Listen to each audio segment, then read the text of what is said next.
ஏன் பிறந்தேன் என்று நான் இருந்தேன், உன்னை பார்த்தவுடன் உண்மை நான் அறிந்தேன். என் உயிரில் நீ பாதி என்று உன் கண்மணியில் நான் கண்டு கொண்டேன். எத்தனை பெண்களை கடந்திருப்பேன், இப்படி என் மனம் துடித்ததில்லை.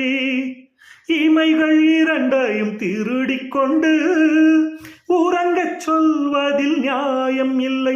நீ வருவாயோ இல்லை மறைவாயோ?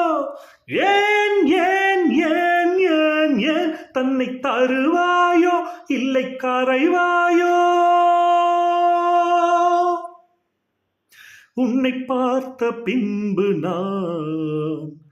நானாக இல்லையே, என் நினைவு தெரிந்து நான் இது போல இல்லையே.